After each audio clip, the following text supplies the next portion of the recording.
Cyber crime রুখতে আগামী ক্যাবিনেটে প্রস্তাব রাখতে চলেছে কলকাতা পুলিশ।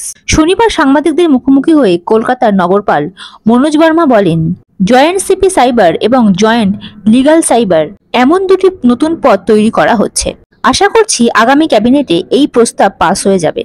সাইবার উইং যেটা আছে সেটাকে বিভিন্নভাবে ভাগ করা হচ্ছে, কারণ যেভাবে অপরাধের সংখ্যা বাড়ছে তাতে উইংকে ভাগ করা ছাড়া উপায় নেই। সাইবার সেলকে ছোট ছোট সেলে ভাগ করা হয়েছে। ডিসি সাইবার ছিলেন, তার ওপর জয়েন্ট সিপি সাইবার পদ তৈরি করা হয়েছে। আমরা আশা করছি এভাবে আমরা সাইবার অপরাধ অনেকটা কমাতে পারবো। আমরা যেটা নতুন লেটেস্ট যে স্টেপ আছে, একটা জয়েন্ট সিপি সাইবারের পোস্ট আর একটা জয়েন্ট সিপি লিগ্যাল, দুটো নতুন আমাদের পোস্ট ক্রিয়েট করা হচ্ছে। আমরা আশা করছি নেক্সট ক্যাবিনেট যেটা হবে ওটা অ্যাপ্রুভ হয়ে যাবে।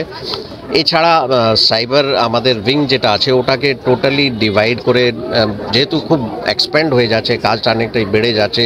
সো ইনভেস্টিগেশন আছে, টেকনিক মানে ইকুইপমেন্টসের রিলেটেড আলাদা ইস্যু আছে, ট্রেনিং রিলেটেড মানে খুব এক্সপার্ট ট্রেনিং লাগে, তো তার জন্য একটা আলাদা উইং। তো সাইবার সেলকে আমরা বিভিন্ন ছোট ছোট সেলে ডিভাইড করেছি।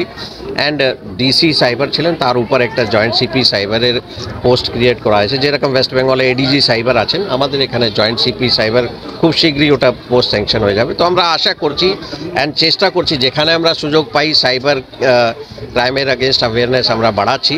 হোপফুলি এই বছর আমরা দেখতে পারবো দ্যাট ট্রেন্ড যেটা আছে ওটা হয়তো কমবে। Bureau report, ND Bangla news.